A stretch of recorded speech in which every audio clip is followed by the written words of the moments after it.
College football nerds here talking Texas A&M and Miami.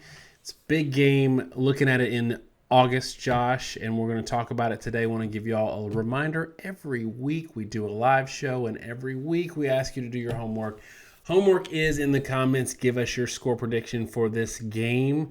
Got a lot of A&M fans that give us love every week, Josh, and I think that they're going to show up for this one, even in the loss. And then we do a live show 9 p.m. Central, 10 p.m. Eastern on Saturday night every week.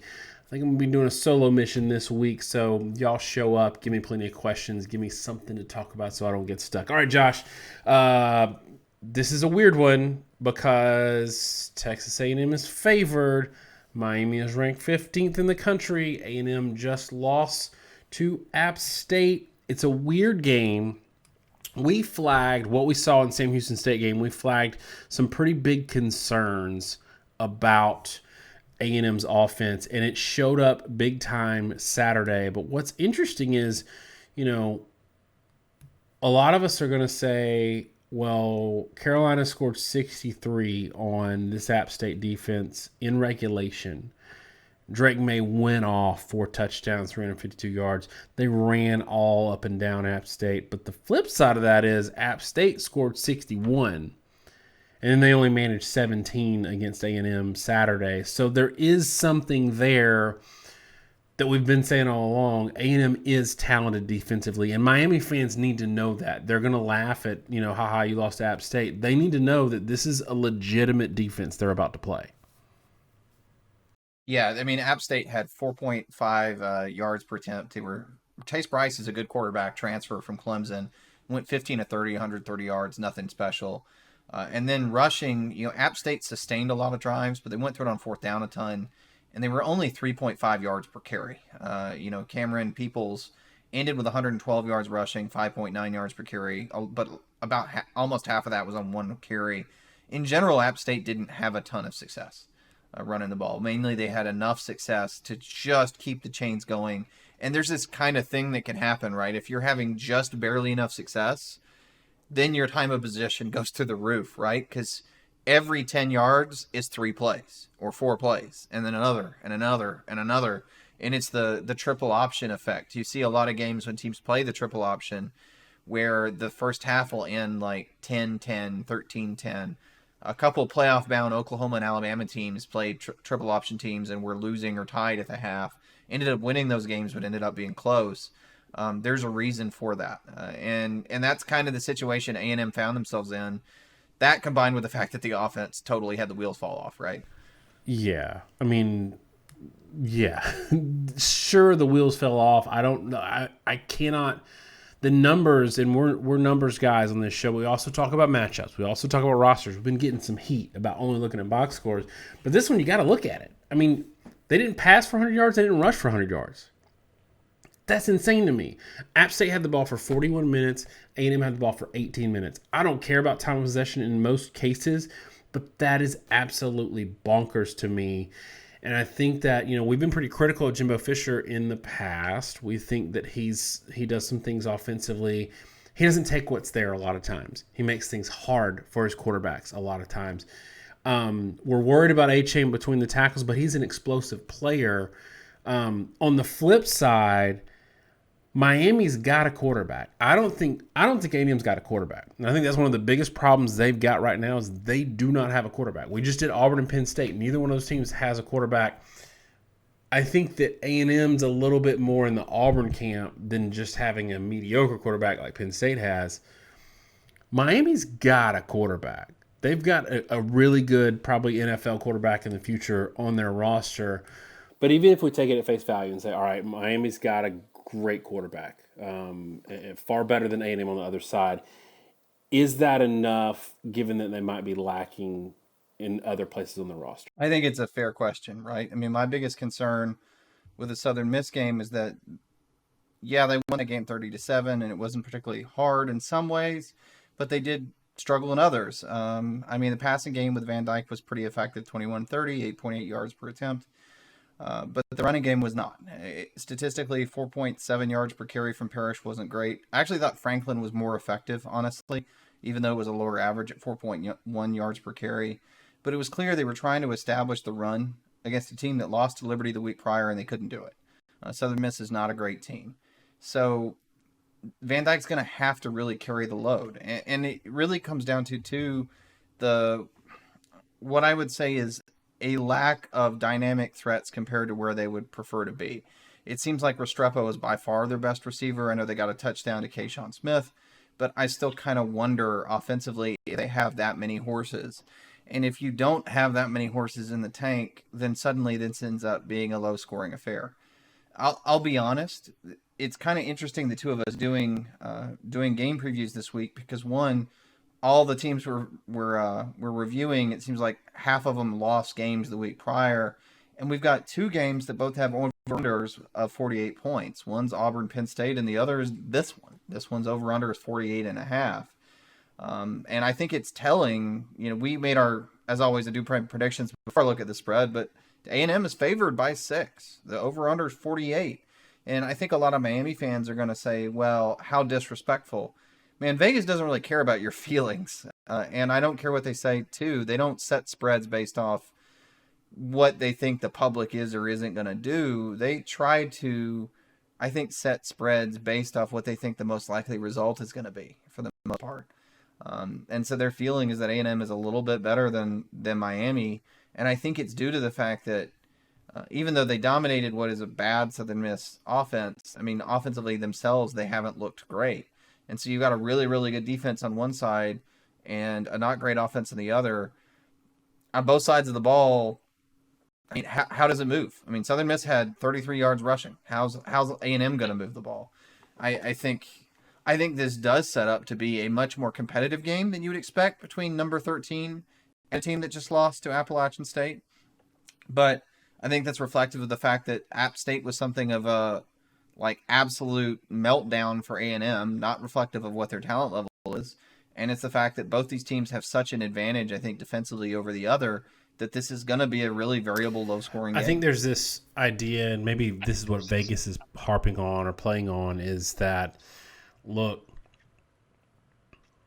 A&M's going to be pissed. A&M's going to come out swinging. This is going to be a huge wake-up call for them. They're going to be pissed. I'm a little bit hesitant to buy into that because, one, I think they should have been pissed after Sam Houston State. Like, if you're a championship caliber team or a top tier number 6 team in the country, that performance was not good. The final score might have been okay, but the performance wasn't good. I think that if they could have done better against Appalachian State, they would have. Again, didn't throw for 100, didn't run for 100. That's what gives me a lot of concern in this game, is that what if that's just who A&M is? What if the other direction happens? What if Fisher's going to maybe lose the team a little bit because everything that they really thought they had in front of them this year might be gone? It's not. Like, you can take this loss and still make the playoffs. It is not gone, just to be clear. But these kinds of losses can shake a locker room. And so they're going to probably go one way or the other. I think you tend to lean on them going the other. But I just have concerns. I have concerns that, look, what if, that is who you are. But on the flip side, I think Appalachian State is a better team than their brand name reflects. So, Josh, if this game is in the 30s, does that absolutely favor Miami? If both teams score in the 30s? Well, just if somebody has scored in the 30s. I'm not saying that both teams, I'm not saying it turns into a track meet, just that if you wake up Sunday morning and you're reading the box score because you didn't watch the game, and at least one of the teams scored in the 30s, do you think that's Miami or is it Texas A&M? I mean, I think it's Miami. That'd be my guess. I don't see A&M scoring a lot of points. I just don't. There's two things there that are a couple things that are interesting. One, I pointed out some things that I thought were serious flaws with Haynes King after the Sam Houston State game. Made the most cringe-worthy YouTube short imaginable. because I didn't know how to use YouTube Shorts, but I was giving it a shot while I was watching stuff live. King had a lot of warning signs about what he was going to be. He was locked into his first read to a really terrifying degree. He wasn't very consistent throwing. I don't think he's a natural runner either. I got a lot of negatives about the guy. I can see the talent, why Fisher has some hope in him, but it's not there, and he's processing way too little for how complex that offense is. But the positive and negative there, one, the negative is they never tried another quarterback in that game, and that says a lot. The positive is maybe why they didn't try it. I'm not sure if people realize that A&M only punted once in the second half against Appalachian State. They punted on the first drive. They did get a first down on that drive. And the next drive was fumbled away, and the next one was a touchdown, and the next one was a missed field goal that would have let them tie the game. So actually, from the second half perspective, it's not so easy to just blame Haynes King. It really was the fact that they kind of sleepwalked through the first half in a 7-7 game and then kind of got worn down and let App State burn 26 plays on 2 drives so that A&M only got the ball 4 times in the second half. That's not many. Usually you get it around 6 or 7 times in a half. And so they never had the chance to come back when App State managed to put a couple points on the board. So that, I think, is also a little deceptive, right? Is it the fact that maybe their offense did wake up more than we want to give them credit for? They just didn't have the ball much. And offense is always, we've talked about this a lot, right? With Georgia, we just did a preview. They were 3rd in the country in points per possession last year. Nobody views them that way because they didn't have so many possessions. And I think there's something to be said that maybe that A&M game, as bad as it was in the first half and at times in the second, I think it does get viewed a little worse just because they so rarely had the ball that it makes you feel like they couldn't move it at all. That's not really true. I mean, they had 2 scoring drives, and they didn't go 3 and out in the second half of that game. So there is some reason to think maybe they can move the ball a little more than I'm giving them credit for. But I will say Miami, I thought their defense looked really good, and I think their defensive line is quite good, actually, and probably will give A&M a lot of problems. So I have a hard time seeing A&M being all that successful. So that, I feel like I'm going in circles, Daniel, because the reality is I have a hard time figuring out how either team is going to score points. And if I can't figure that out, how the heck am I supposed to make a scoring prediction? Yeah, and I've really struggled with this because I think that under normal circumstances, this is a tough place to play. The fans will give a huge edge to Texas A&M. I feel like the loss last week is going to take a little bit of the wind out of them. But if that game is tight in the third quarter, they might get some of that back, right? Like that, if they see that, because look, Miami's probably going to win some games this year, and they're going to be ranked this year. So if A&M can win this game, then that memory of App State goes away pretty fast. You got Miami, Arkansas, Mississippi State. You can get some kind of inertia there. And honestly, look, like, you still control your own destiny in the SEC. The problem is, I think that Miami is actually a decent team. I think that they might lack some of the pieces that they've had in the past at the skill positions. But I like them at quarterback. And that, to me, is the other thing. Is like, I feel like if A&M had more, they would show more.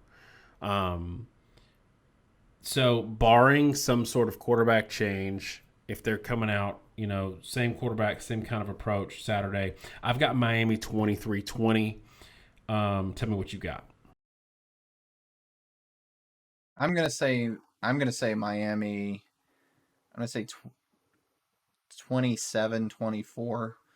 I'm in the same boat. I absolutely think A&M can win this game. I think you shouldn't overreact the same way people did last year with A&M, right? They lost a couple really stupid games, and then they turn around and beat Alabama, and they showed they were a pretty good team, and then they were up and down all year, and I think you're going to get a lot more of the same. I continue my criticisms of Jimbo Fisher. I know you share those, and you'll let you'll want to opine in a minute. His offense is so stubbornly pro-style and complicated and read-based, and it takes a really special quarterback to be able to run that effectively, and he just refuses to accept the modern reality that you can simplify an offense down tremendously, call stuff from the sideline, and be effective in today's game. And I think he's going to stick with Haynes King, which is one of the reasons why I don't think they'll win. I honestly think if they made a quarterback change, I would pick them to win. I don't think Max Johnson understands that system, but if they were more humble, frankly, on that coaching staff and willing to say, you know what, this isn't working, let's just throw Max Johnson out there and just let him play ball and give him simple plays. I think they've got the talent to win. I mean, Evan Stewart's a great receiver, and you could see a couple times where he finally got the ball late in the second half where he was a huge mismatch. But they can't get him the ball because they're just so paralyzed to make reads, the ball doesn't come out. If they get over that, let their talent play, they're talented enough to win this game, or should be able to win it, even without a great offense. Just having a guy going out and slinging it a little bit. But I don't think they're willing to do that, and that's why I'm going to pick Miami. But that said, I mean, it's a low-scoring game. Anything can happen. It totally won't surprise me if A&M wins. It totally won't surprise me if A&M wins by some margin. They are more than capable of beating Miami by 2 touchdowns as a roster. But they're so disjointed, and I just don't. I mean, do you agree with me? I just don't think they're going to get there in a week. I don't. And, the other point about Fisher's offense that I hate is there are advantages that the college rules and game afford you that he doesn't take hold of. And it is maddening to see how Kellen Mond was just completely underutilized where he's really talented. But you're right. If they ran Max Johnson out there and ran tempo, I think they would put up points. He'd probably throw a pick 6 and maybe 2 other interceptions, but they might still score 35. Right. That's my thing is get out of your own way a little bit. It's a lot of what we saw in Tuscaloosa, I guess in Austin this weekend. Bill O'Brien is pretty stubborn in his pro-style approach too. I don't have much else about this game. I agree with you that it could go either way. I think that people will overreact from the App State game, not realize that App State was playing. They're going for it on 4th down. If you're giving another team an extra down because they have absolutely nothing to lose, that's a hard team to beat. So I think that there's more points there in a normal game against App State. I think there's more points when a team's only getting 3 yards every play to get the ball back more and score a little more and maybe not fumble. Josh, anything else on this game before we wrap it up? I don't think so. I think it is what it is. I mean, I think both teams are going to struggle to run the ball because I don't know that they've got a lot of power like they're used to with great tailbacks. But I actually think it could be pretty fun to watch, frankly, because of all the different dynamics. I just think it's going to be interesting to see how A&M rebounds and what their ceiling is. And it feels like a really pivotal moment. I hope A&M fans are watching to this point because I think you need to be invested in where this program is right now and what's happening because you've got that number 1 recruiting class in the country and you got to kind of turn a corner. So I'm going to try to watch this game to the extent I can or at least follow it. I'll actually be out of town on Saturday, so it's going to be tough, but I'm still going to try to watch it as much as I can. All right, that's it for us on Texas A&M and Miami. Remember, in the comments, give us your score prediction. And, feel free, A&M fans, to let us know how we're wrong because we did pick against your team. But I think some of you will at least appreciate the approach in this one. Also, don't forget to catch that live show on Saturday night. And check out our Twitter, too. And for those of you that don't know, last little reminder, we have a podcast version. You can find us, College Football Nerds. We're on all the podcasts, Spotify, Google, and Apple. Thanks so much, y'all. Have a great week, and God bless.